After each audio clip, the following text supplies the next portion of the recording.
सम्मानित कर्नल धनीराम शांडिल जी, जो health minister है, और इन्हें हेल्थ मिनिस्टर क्यों बनाया गया? इन्हें हेल्थ मिनिस्टर इसलिए बनाया गया कि ये इस उम्र में भी सबसे हेल्दी है और हमारे प्रदेश को जिस प्रकार स्वास्थ्य क्षेत्र में नए परिवर्तन ला रहे हैं, इनके आशीर्वाद और सहयोग से प्रदेश में हम हेल्थ सेक्टर में महत्वपूर्ण बदलाव करने जा रहे हैं। हमारे राम कुमार चौधरी जी, जो कि बद्दी के विधायक हैं, संजय अवस्थी जी अर्की के विधायक हैं, हमारे विनोद सुल्तानपुरी जी, जो कि हमारे कसौली के विधायक हैं, रमेश ठाकुर जी पूर्व में चेयरमैन, संजीव ठाकुर पूर्व ब्लॉक अध्यक्ष, हमारे मुकेश शर्मा जी जोगिंद्रा को central cooperative bank, Jatin Sahni ji, हमारे सभी भोरंज के विधायक, माफी चाहूंगा सुरेश कुमार जी, अभी इस तरफ की लाइन पर नजर गई, शिव कुमार जी पूर्व अध्यक्ष, और संजय शांडिल जी, जो कि हमारे अभी कांग्रेस में सम्मिलित हुए हैं, उन्होंने कांग्रेस का फॉर्म भरा है। देश की सेवा में 30 वर्ष बिताने के बाद अब राजनीतिक जीवन में इन्होंने अपना कदम रखा है। मैं कांग्रेस पार्टी में शामिल होने पर आप सबका स्वागत करता हूं। मंच पर सभी विराजमान, जिस किसी का भी नाम छूट गया, राहुल ठाकुर जी, हमारे सभी सम्मानित अतिथिगण और ममलीक के सभी बुजुर्ग साहिबान, माताएं, बहनें, युवा साथियों, प्यारे बच्चों, हमारी सरकार को बने 3 साल पूरे होने जा रहे हैं। 3 साल पहले जब हमने शिक्षा क्षेत्र का आरंभिक विचार विमर्श करना शुरू किया तो पाया कि सरकारी स्कूलों में पढ़ने वाले बच्चों की जो शिक्षा का स्तर है, गुणात्मक शिक्षा का स्तर है, उसमें काफी कमी पाई गई। मुख्यमंत्री बनने के बाद मैंने सभी विभागों की बैठक ली। एक व्यवस्था ऐसी चली आ रही थी जिस व्यवस्था को बदलने की जरूरत थी। शिक्षा में जो सरकारी स्कूलों में बच्चे पढ़ते थे, गांव के बच्चे पढ़ते थे, आम स्कूल के बच्चे पढ़ते थे, उनकी शिक्षा का जब अध्ययन किया गया तो 5वीं का बच्चा भी दूसरी की किताब नहीं पढ़ सकता था। और 2021 में भारतीय जनता पार्टी की जब सरकार थी, पूरे देश में क्वालिटी एजुकेशन के मामले में हम 21वें स्थान पर पहुंच गए। हमें फैसला ये करना था 21वें स्थान पर ताली नहीं बजानी चाहिए, क्योंकि 21वें स्थान पर हम जब पहुंचे तो इसका मतलब है कि जो हमारे सरकारी स्कूलों में पढ़ने वाले गांव के परिवारों के बच्चे हैं, उन्हें हम गुणात्मक शिक्षा नहीं दे पा रहे हैं। अब शिक्षा के स्तर को कैसे सुधारा जाए? पढ़ाने वाले टीचर अच्छे हैं, लेकिन मैं खुद सरकारी स्कूल से पढ़कर आया हूं। मैं भी एक आम परिवार से उठकर, आप जैसे परिवार से उठकर मुख्यमंत्री की कुर्सी पर पहुंचा हूं। और मैं जानता हूं उस समय जब हम सरकारी स्कूल में पढ़ते थे, पढ़ाई होती थी, आज भी पढ़ाई होती थी, लेकिन कई कारणों में आज शिक्षा के स्तर में गिरावट आई है। कर्नल धनीराम शांडिल जी ममलीक से पढ़े हुए हैं, ये भी सरकारी स्कूल से पढ़े हैं, कर्नल की पदवी प्राप्त की, देश की सेवा में महत्वपूर्ण योगदान दिया।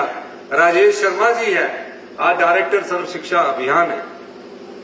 गहराई से अध्ययन किया गया और हमें फैसला लेना था।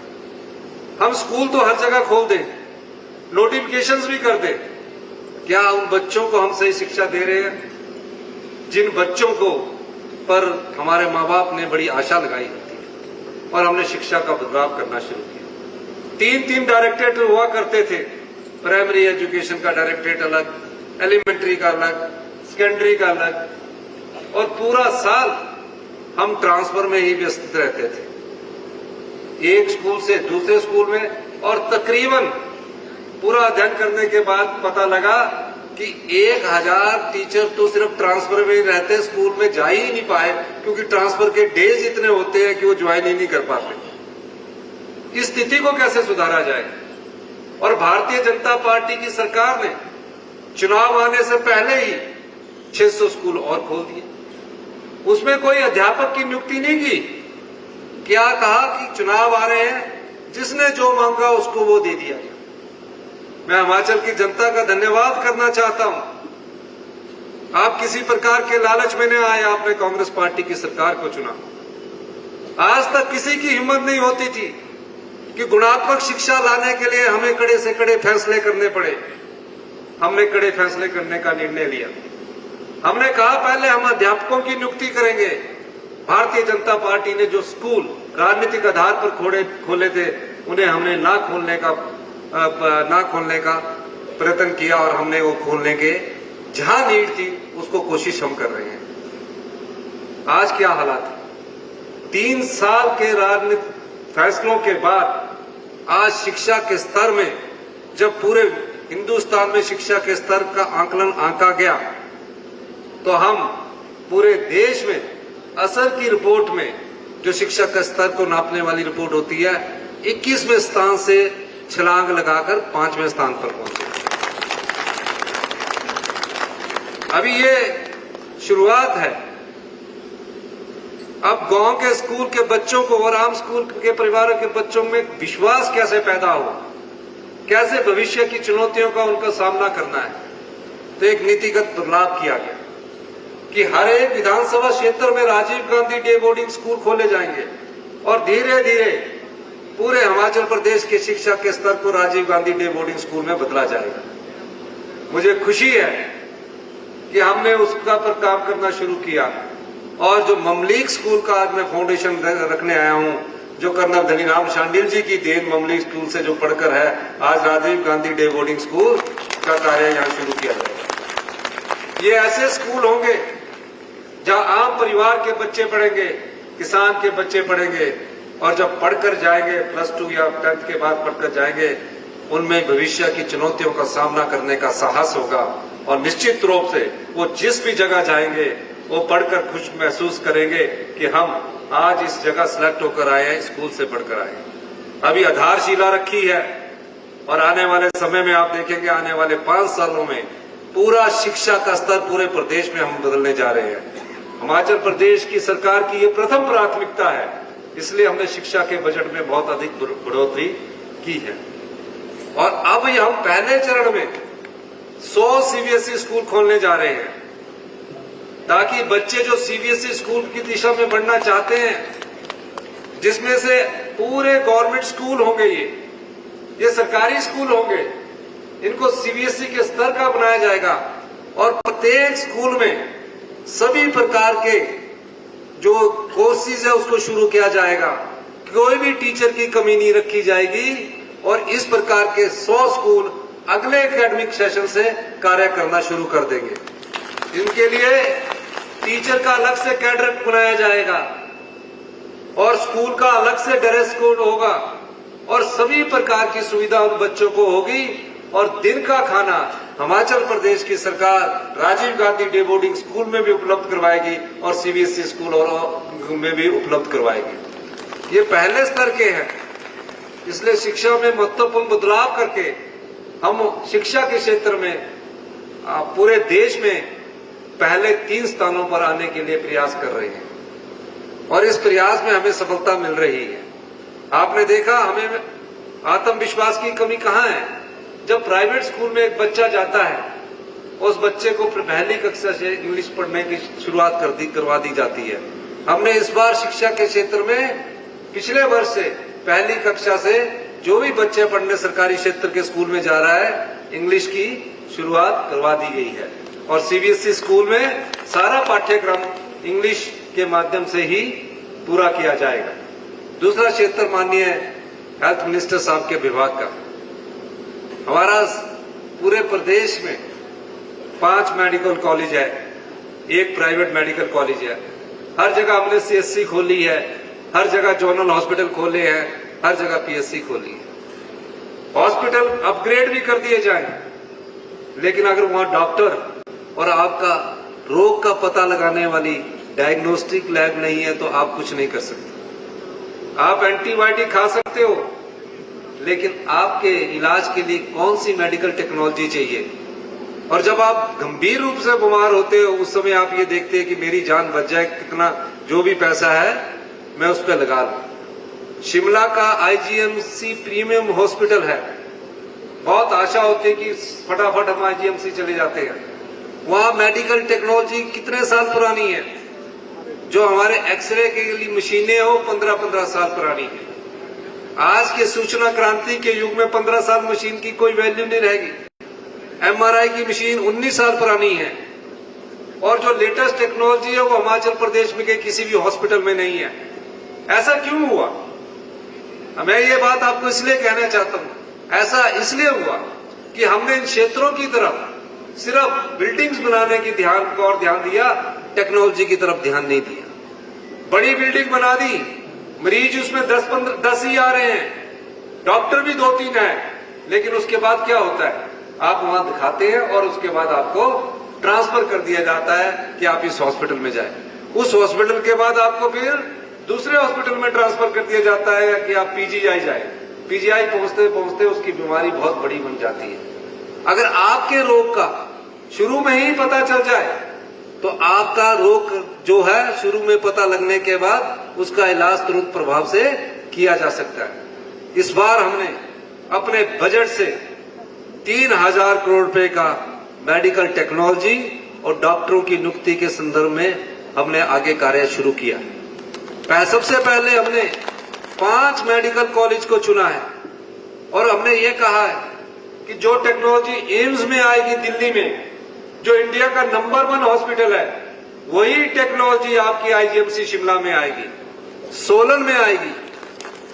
और इस दृष्टिकोण से प्रथम चरण में हमने रोबोटिक सर्जरी की शुरुआत की, जिसमें कई राज्य अभी पीछे हैं। हमने सभी मेडिकल कॉलेज के लिए रोबोटिक सर्जरी के लिए 150 करोड़ रुपए का प्रावधान किया, जिसमें से 2 रोबोटिक सर्जरी आईजीएमसी शिमला और टांडा में शुरुआत कर दी गई है।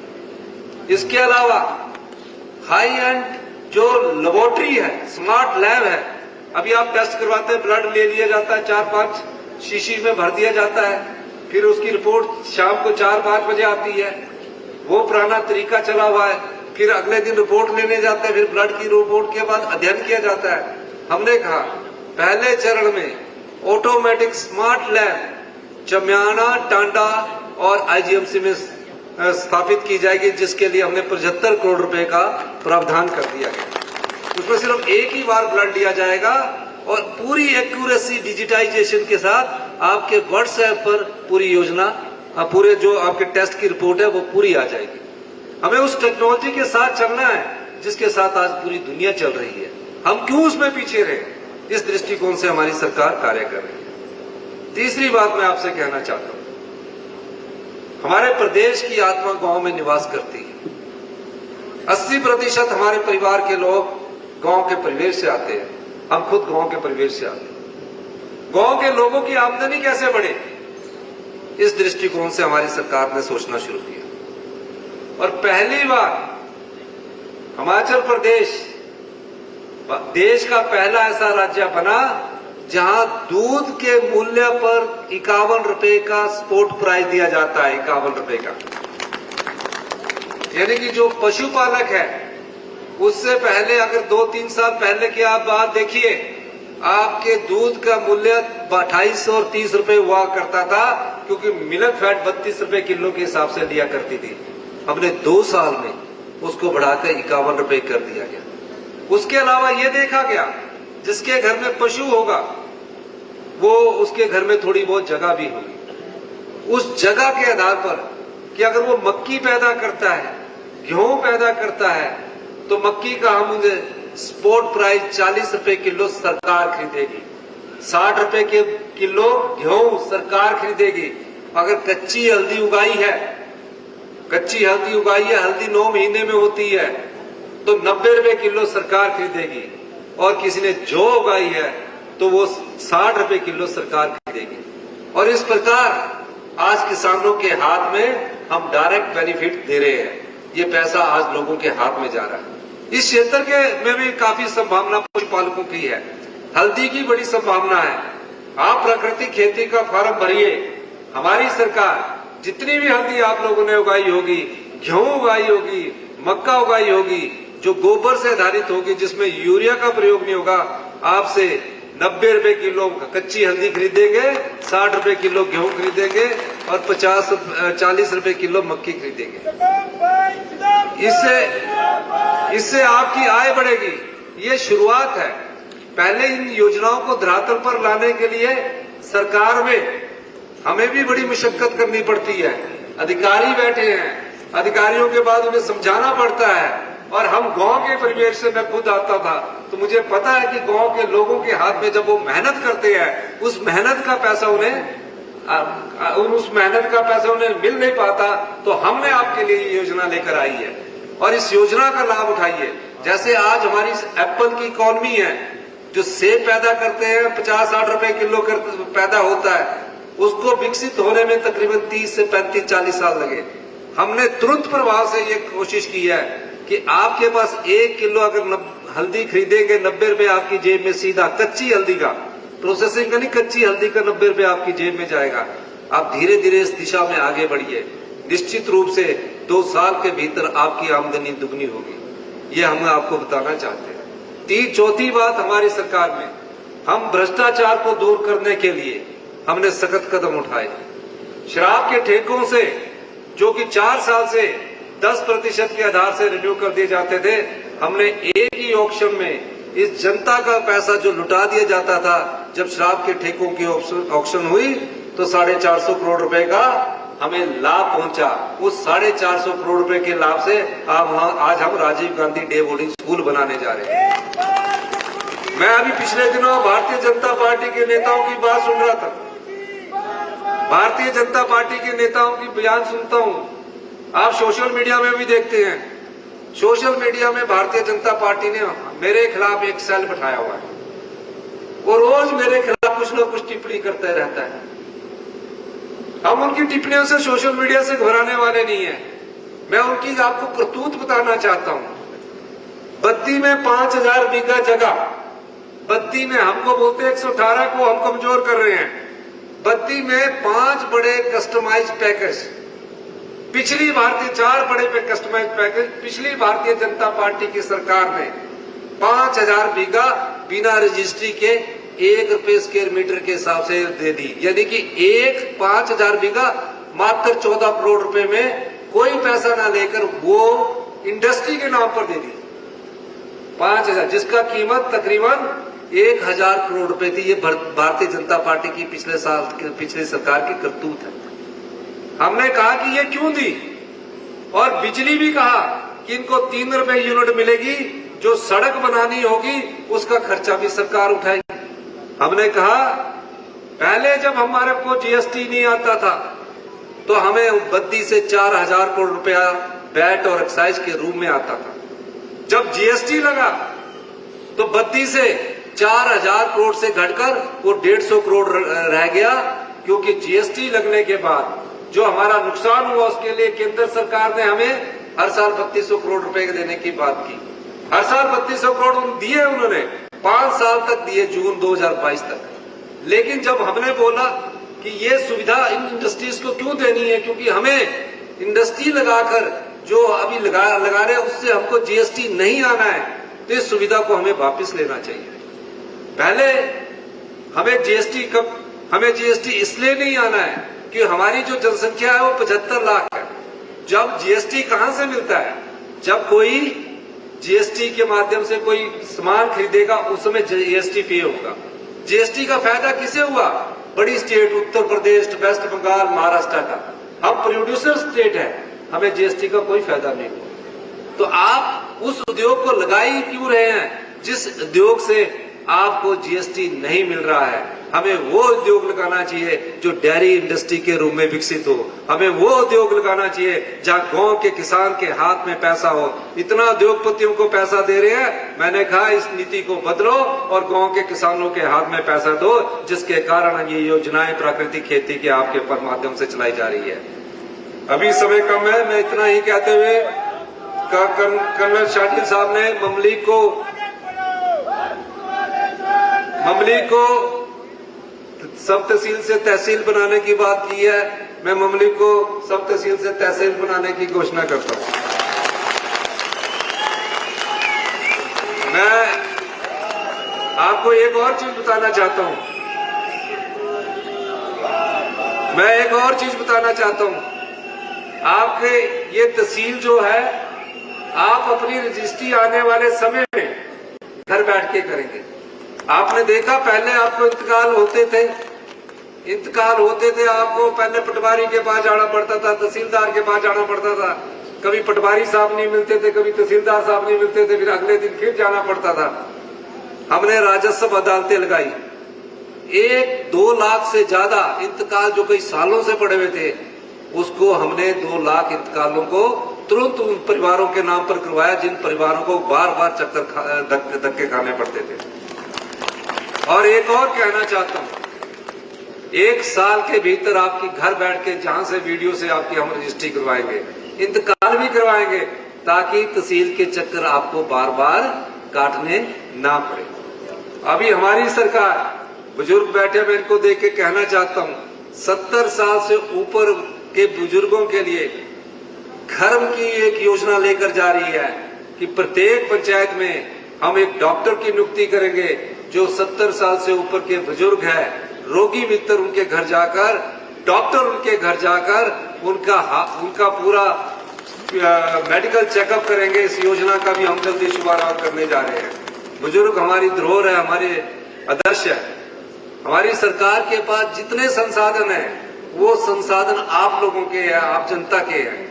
हमारी सरकार ने सरकारी कर्मचारी अधिकारियों को ओल्ड पेंशन स्कीम दी। भारतीय जनता पार्टी की सरकार ने 1600 करोड़ रुपया हमारा बंद कर दिया। हमने कोई राजनीतिक लाभ के लिए सरकारी कर्मचारियों को ओल्ड पेंशन स्कीम नहीं दी थी। आप जानते हैं कि पहले ही हमने कैबिनेट में ओल्ड पेंशन स्कीम दी। हम चाहते तो राजनीतिक लाभ का फायदा उठाने के लिए 2027 में हमारे विधानसभा चुनाव थे, उस समय दे सकते थे। हमने उस समय उनको राजनीतिक लाभ के लिए फायदे उठाने के लिए हमने कहा हम इस प्रकार की राजनीतिक मोल तोल नहीं करते, और इस दृष्टि से हमने उसको में ओल्ड पेंशन स्कीम लागू की। भारतीय जनता पार्टी की सरकार ने 1600 करोड़ रुपए की हमारी एडिशनल बोरिंग बंद कर दी। ये सरकार जो पिछली भारतीय जनता पार्टी की है, नारे बहुत अच्छे हैं, इनके नारे बहुत अच्छे करते हैं, लेकिन जो शिक्षा के स्तर और हेल्थ के स्तर में गिरावट आई, वो पिछली भारतीय जनता पार्टी की सरकार के कारण आई है। और मैं ये इसलिए कह रहा हूं, पिछली भारतीय जनता पार्टी की डबल इंजन की सरकार को 50,000 करोड़ रुपया ज्यादा मिला। 16,000 करोड़ रुपया जीएसटी कंपनसेशन सेस का मिला उन्हें। 50,000 करोड़ रुपया उन्हें आरडीजी का मिला, रेवेन्यू डेफिसिट ग्रांट का। लेकिन उन्होंने प्रदेश के कर्जे को कम नहीं किया।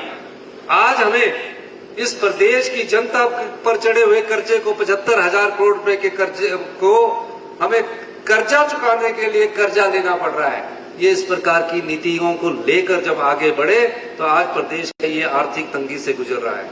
हमारी सरकार संघर्ष कर रही है। मैं इस मंच के माध्यम से आपको आश्वासन देना चाहता हूं कि 2027 में हिमाचल प्रदेश आत्मनिर्भर होगा, और 2032 में हिमाचल प्रदेश हिंदुस्तान का सबसे समृद्धशाली और अमीर राज्य होगा। इस दिशा में हमारी अर्थव्यवस्था में सुधार तेजी से हो रहा है। पिछले 3 साल से भ्रष्टाचार के चोर दरवाजे बंद करके जो लोगों की संपत्ति को लुटाने का धंधा भारतीय जनता पार्टी की सरकार ने किया, हमने उन चोर दरवाजों को बंद किया। और आज मैं कह सकता हूं कि 3 सालों में हमने 3200 करोड़ रुपया अतिरिक्त राजस्व जो जनता का भा दिया जाता था वो कमाया, जिससे हम मेडिकल क्षेत्र में क्रांतिकारी बदलाव ला रहे हैं। इन्हीं शब्दों के साथ माननीय मंत्री जी ने ममलीक में एक सब डिवीजन खोलने की बात कही है। मैं सब डिवीजन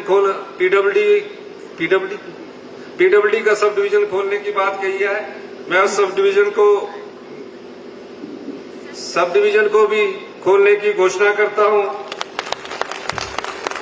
और इसमें छत लगाने की बात की है। जहां से आप पढ़े हैं, आप हमारे भी आदर्श हैं। इसमें छत लगाने के लिए भी मैं 50 लाख रुपया देने की घोषणा करता हूं। मैं प्यारी बच्चियों से माफी चाहूंगा, मैं आपका कार्यक्रम नहीं देख सका, लेकिन मैं आपने जो कार्यक्रम प्रस्तुत करना वो धनीराम शांडिल जी जाएंगे, क्योंकि मुझे दिल्ली में एक अपॉइंटमेंट है।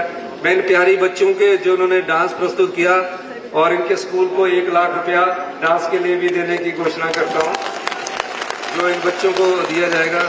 इन्हीं शब्दों के साथ जो आपने कहा है पॉलिटेक्निकल का, उसका मैं अध्ययन करूंगा। अध्ययन करने के बाद मैं आगे आपको उससे चर्चा करने के बाद कैसे आगे बढ़ना देखेंगे। और रमेश जी ने एक कंडा घाट का स्कूल का बात की राजीव गांधी के, तो अब नेक्स्ट सेशन में जब आप प्रोग्राम जब उधर जाएंगे तो उसकी घोषणा करेंगे। इन्हीं शब्दों के साथ आपका बहुत बहुत धन्यवाद। मैं आप प्यारी बेटियों से माफी चाहूंगा। अभी धनीराम शांडिल जी और ये आप लोग आपका यहाँ का सांस्कृतिक कार्यक्रम देखेंगे। धन्यवाद।